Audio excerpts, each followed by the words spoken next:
தொலைக்காட்சி நேயர்களுக்கு வணக்கம். கர்த்தருடைய நாமத்திற்கு பரிசுத்தம் உண்டாவதாக. எதிர்பார்த்த உதவி வரவில்லையாங்க? கவலைப்படாதீங்க. ஆண்டவர் எதிர்பார்க்காத இடத்துல இருந்தெல்லாம் உங்களுக்கு உதவிய வர வைக்க போறாரு. அதற்கான ஒரு வேத வசனத்தை இப்பொழுது நம்ம வாசிக்கலாங்களா? 1 ராஜாக்களின் புத்தகம் 17ஆம் அதிகாரம் 4வது வசனம்.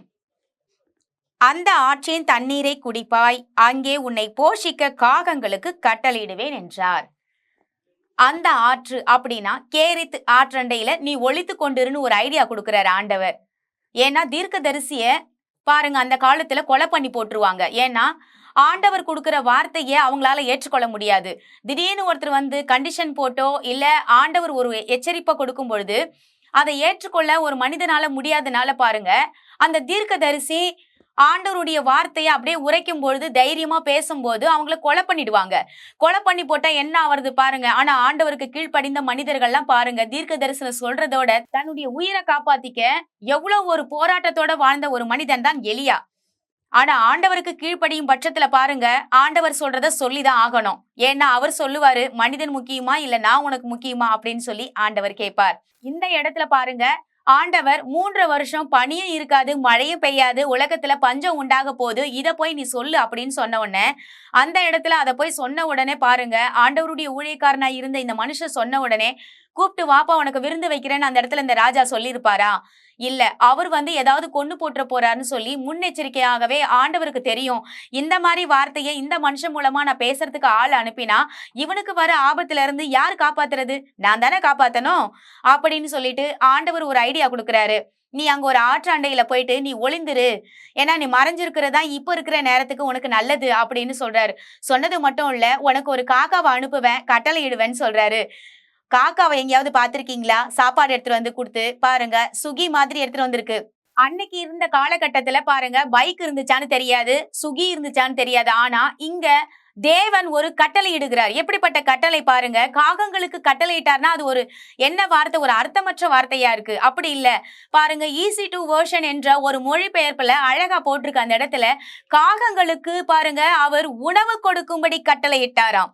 தேவன் பாருங்க காகங்களுக்கு உணவு கொடுக்கறதுனா தெரியுமா? அது உணவை பாருங்க புடுங்கி சாப்பிடுற ஒரு கேரக்டர் உள்ள ஒரு மிருகம் தான் வந்து, ஒரு பறவை தான் வந்து காக்கா. ஆனா அந்த காக்காக்கு பாருங்க ஆப்போசிட்டான ஒரு ரோலை கொடுக்கிறாரு. எப்படின்னா, நீ ராஜா வீட்டு அரண்மனையில இருந்து காலையில நீ கொண்டு போயிட்டு இந்த மாதிரி ஃபுட்டு டெலிவரி பண்ணணும் அப்படின்னு சொல்லி ஒரு இடத்துல அவரு கட்டளையா கொடுக்கிறார். ஒரு ஆர்டர் போடுறாரு ஓனரு. ஆனா அந்த இடத்துல பாருங்க, காக்கா கொண்டு போயிட்டு ஃப்ரெஷ்ஷான உணவை கொண்டு போய் கொடுக்குது. அப்போ ஆண்டவர் கொடுக்கிற பாருங்க வார்த்தைகளை நாம் நம்பும் பட்சத்துல தேவன் நம்மை போஷிக்க வல்லவராக இருக்கிறார். அப்போ அடுத்தது பாருங்க, இந்த மனிதன் அந்த இடத்துல அவர் கொஞ்ச நாள் வாழ்றார். அதுக்கப்புறமா என்ன சொல்றாருன்னா, சாரிபாத் என்னும் ஒரு ஊர்ல போயிட்டு நீ ஒரு விதவியின் வீட்டுக்கு போ, அங்க நான் விதவிக்கு கட்டளையிடுவேன் அப்படின்றாரு. விதவிக்கு போய் கட்டளையிட்டா நடக்குமாங்க? ஒரு ஏழ்மையான ஒரு குடும்பம் தான் விதவ குடும்பமா இருக்கும். ஏன்னா கணவன் இல்லாத இடத்துல அந்த இடத்துல எந்த மாதிரி ஒரு அரவணைப்போடு ஒரு நல்ல ஒரு ப்ரொவிஷன் வாங்கி போட்டு நடத்துற ஒரு குடும்பமா இருக்கும். எல்லாத்துலயும் ஒரு பஞ்சமுள்ள குடும்பமா தான் இருந்திருக்கணும் ஏற்கனவே. ஆனா அந்த சூழ்நிலையிலயும் ஆண்டவர் பாருங்க ஒரு கட்டளையை கொடுக்கிறார், விதவைக்கு கட்டளையை கொடுக்கிறார். ஏன்னா இந்த மாதிரி ஒரு மனிதன் வருவான், வந்த உடனே நீ குடு அப்படின்றத எப்படி கொடுத்திருப்பாரு? மனதுல ஏவப்பட்டிருப்பார். இப்படிப்பட்ட காரியங்களை செய்ய மனதுல அந்த விதவியனுக்கு பாருங்க, நீ வந்தா நீ செய்யும் பொழுது உன்னை ஆசீர்வதிப்பேன்னு சொல்லி ஒரு நம்பிக்கையை இருதயத்துல அவர் ஏவப்பட்டிருக்கலாம். அப்படிப்பட்ட கட்டளையை தேவன் எதுக்காக கொடுக்கிறார்? இந்த இடத்துல பார்க்கும்போது பாருங்க, அவர் போஷிக்கிறார். இன்னொரு இடத்துல பாருங்க, விதவியின் வீட்டுக்கு போகும்பொழுது பராமரிக்கிறார். அப்போ தேவன் எப்படிப்பட்டவராக இருக்கிறார்? எந்த நிலையில உங்களுக்கு எந்த உதவி தேவைப்பட்டாலும் தேவன் அவர் தர ஆயத்தமாக இருக்கிறார். ஆகையால் தான் அவர் போஷிக்கிற தேவன் என்று நாம் பார்க்கிறோம், அவர் பராமரிக்கிற தேவன் என்று பார்க்கிறோம். உங்களை பராமரிப்பதற்கு ஆள் இல்லை என்று நீங்கள் ஏங்கி கொண்டிருக்கும் பட்சத்துல தேவன் உங்களுக்கான ஆட்களை அனுப்புவார். ஒருவேளை உங்களுக்கு எல்லாவித தேவைகளும் உங்களுக்கு இருந்தாலும், ஆனாலும் உங்களுக்கு மிக முக்கியமான தேவை அந்த சூழ்நிலையில என்னவென்று தேவன் அறிவார். ஆகையால் தான் பாருங்க, உங்களுக்கு எதிர்பார்த்த உதவி நான் இங்க வரும் அங்க வரும் நினைச்சுக்கிட்டு இருந்தேன், ஆனா ஒண்ணுமே கிடைக்கல, நான் நினைச்சது எதுவுமே நடக்கலன்னு சொல்லி சோர்ந்து போயிருக்கிற உங்களை பார்த்து தேவன் சொல்லுகிறது என்னன்னா, ஆண்டவர் எதிர்பார்க்காத இடத்துல இருந்து உதவிகளை அனுப்புவார். காக்கா கிட்ட இருந்து உதவி வரணும்னு அன்னைக்கு இருந்த நிலைமையில எலியா நினைச்சு பார்த்திருக்க மாட்டாரு. ஆனா தேவன் அப்படியாகவே செய்தார். அப்போ விதவியின் இடத்துல இருந்து உதவி வரும் நினைச்சு நினைச்சிருப்பாரா எலியா என்ற மனிதன்? அப்படிப்பட்ட இடத்துல இருந்து தேவன் உதவிகளை அனுப்பினார்.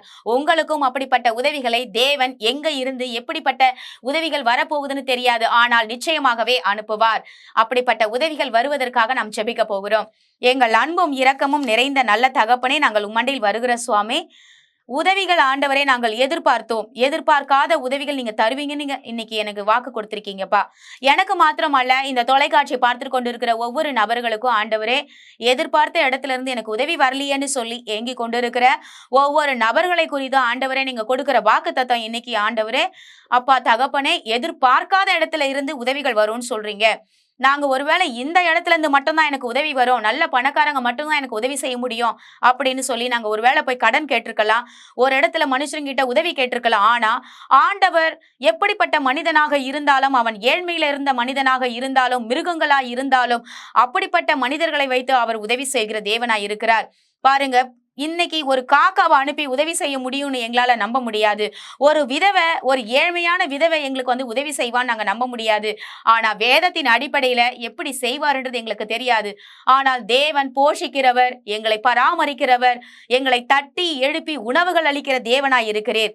இது வெறும் ஊழியக்காரருக்கு மாத்திரம் அல்ல, ஊழியம் ஆண்டவரே தேவனால் படைக்கப்பட்ட ஒவ்வொரு மனிதனுக்கும் நீர் ஆண்டவரை ஆசீர்வதிக்கிற தேவன். அப்படிப்பட்ட ஆசீர்வாதத்தை என் தேவன் ஆசீர்வதித்து ஒவ்வொரு மக்களையும் நீர் ஆண்டவரை பிரச்சனையிலிருந்து மீட்டுக் கொள்ளும்படியாக நாங்கள் ஜெபிக்கிறோம். இயேசுவின் மூலம் ஜெபிக்கிறோம் நல்ல தகப்பனே, ஆமென். கர்த்தர் நம் அனைவரையும் ஆசீர்வதிப்பாராக. God bless you.